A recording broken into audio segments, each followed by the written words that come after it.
Now देखिए next question क्या है न्यूक्लियाई में, a nucleus of mass number 220। एक आपके पास न्यूक्लियस है जिसका मास नंबर गिवन है 220 ना, which is initially at rest, और ये इनिशियली रेस्ट पर है।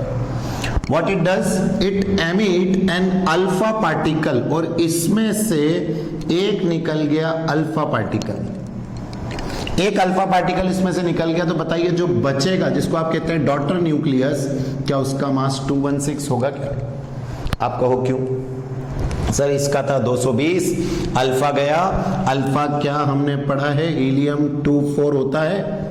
तो बताइए अगर 220 में से 4 चला जाएगा तो 216 बचेगा कि नहीं? And if the Q value of the reaction is 5.5 mega electron volt, Q value आपको गिवन है 5.5 mega electron volt, then the energy of the emitted alpha particle की एनर्जी आपको बतानी है। जो अल्फा पार्टिकल निकला उसकी एनर्जी आपको बतानी है। क्लियर? पहले क्वेश्चन मैंने आपको पहले भी कहा है, 11th से हम पढ़ते आ रहे हैं कि जब कभी भी एक्सप्लोजन हो, बॉम्ब ब्लास्ट हो, तो हम एक ही कंसेप्ट लगाएंगे, वो है that is conservation of linear momentum. Conservation of linear momentum. पहले वाले का मोमेंटम कितना? मोमेंटम इसका 220 इंटू 0, ये इसका मोमेंटम। बोलो mass into velocity is equals to, let the mass of the alpha be M alpha into M into velocity of जो भी अल्फा की है वी ऑफ अल्फा, फिर plus mass of daughter nucleus. मैं इस डॉटर न्यूक्लियस का नाम रख देता हूं, लेट इट बी एक्स, तो M of X and velocity of X. बोलो ये आएगा। अब मैं थोड़ी देर के लिए इसको ऐसा भी लिख सकता हूं कि 0 इज इक्वल्स टू, ये क्या है मोमेंटम ऑफ अल्फा, प्लस ये क्या है मोमेंटम ऑफ एक्स। ये इधर आ गया तो बताओ momentum of alpha is momentum of minus X. Minus sign just show कि अपोजिट जाएंगे, बट क्या दोनों का मोमेंटम बराबर है? तो पहले तो मैंने कंजर्वेशन ऑफ लीनियर मोमेंटम से ये निकाल लिया कि सर इनिशियली ये रेस्ट पे था तो इसका मोमेंटम 0, फिर इन दोनों का सम ये आ रहा था, फिर मैंने इस m इंटू वी की जगह momentum of alpha, m into इसकी जगह मोमेंटम ऑफ x कर लिया, इसको इधर ट्रांसफर किया, इक्वल एंड अपोजिट आ रहे हैं ये। तो पहले यहां तक की इक्वेशन क्लियर है। नाउ अब Q वैल्यू कितनी गिवन है? 5.5। Q वैल्यू इन दोनों की मिला के, that means energy of alpha plus energy of x is 5.5।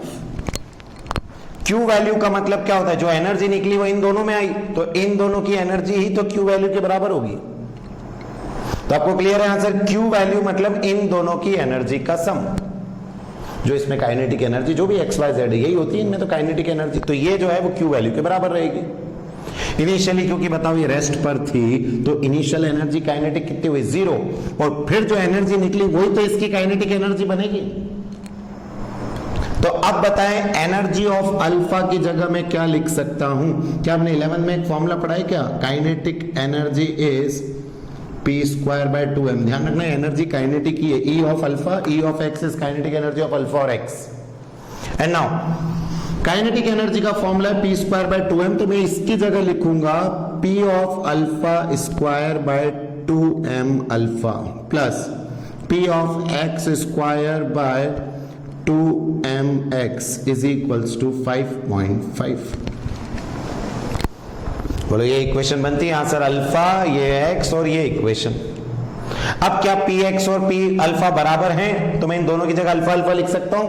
मतलब आपको मालूम है कि सर px किसके बराबर है? p अल्फा माइनस, तो मैं px की जगह p अल्फा, स्क्वायर में माइनस हट जाएगा, तो बताओ क्या हो जाएगा? p alpha square by 2m alpha plus p, इस x की जगह भी p alpha square by 2mx is equals to 5.5।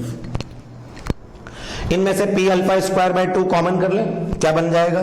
Sir p alpha square by 2 common, 1 plus m alpha plus 1 by m x is equals to 5.5। अब बताइए मैं इसमें से alpha M alpha भी कॉमन कर रहा हूं, या मैं पहले ये ले लेता, बट ठीक है अभी हम एम अल्फा भी कॉमन कर रहे हैं, तो बताओ क्या बनेगा, P alpha square by 2 M alpha. अब यहां तो अल्फा था नहीं, यहां तो 2 एम अल्फा यहां है, मैंने अल्फा कॉमन ले लिया तो कितना आएगा 1 प्लस यहां अल्फा नहीं है तो क्या बन जाएगा M alpha by M X is equals to 5.5। अब फिर से देख लो, इसका मल्टीप्लाई करके देख लो अंदर, जब आप इसका मल्टीप्लाई करेंगे वन बाय एम अल्फा का, तो यहाँ 1 बाय एम अल्फा, और 1 बाय एम अल्फा से एम अल्फा कैंसिल होकर 1 बाय एम एक्स, ये इक्वेशन आ जाएगी ना। वैल्यू पुट करते हैं। अब बताइए मुझे P square by 2 M alpha is the energy of alpha, kinetic energy, energy of alpha. फिर 1 plus what is the M of alpha 4, what is the M of X 216 is equals to 5.5। LCM ले लो पहले, तो इसको cancel कर लो, ये कितना आ जाएगा आपका 5 और 4, तो आपके पास आया ई अल्फा, एलसीएम हो गया 54, ऊपर 1 प्लस 54 इज इक्वल्स टू 5.5। बताओ यहाँ 55 हो जाएगा तो क्या आ गया, E alpha is equals to 50, E alpha into 55 by 54 is equals to 5.5। ये पॉइंट हटा नीचे 10, 55 से 55 कैंसिल, ये इधर, तो what is the value of E alpha 5.4 mega electron volt. ये सीधा सीधा सॉल्व हो गया। तो आपने किया क्या, फिर से समझ लो एक बार। पहले तो आपको गिवन था 220 मास, इसमें से अल्फा गया बचा 216, क्योंकि अल्फा का 4 होता है। फिर मैंने लगाया मोमेंटम कंजर्वेशन, क्योंकि कभी ब्लास्टिंग हो रही होगी तो मोमेंटम कंजर्वेशन का फॉर्मूला लगाया जा सकता है। तो बताओ इसका मोमेंटम तो हो गया 0 क्योंकि ये रेस्ट पे था, फिर इसका मोमेंटम एम अल्फा इंटू ये, इसका मास इंटू ये, और मैंने इन दोनों को पीपी मान लिया तो ये इक्वल आ गया। और फिर क्योंकि Q वैल्यू इन दोनों की काइनेटिक एनर्जी के बराबर है, एनर्जी का फॉर्मूला ये हम 11th में पढ़ चुके हैं, ये रखा इसमें से, क्योंकि P अल्फा और P एक्स बराबर थे, दोनों की जगह अल्फा कर लिया, कॉमन करा, वैल्यू पुट करी और सॉल्व किया। तो बहुत इजी और इंपॉर्टेंट क्वेश्चन, और आपको बनेगा, नोट करो।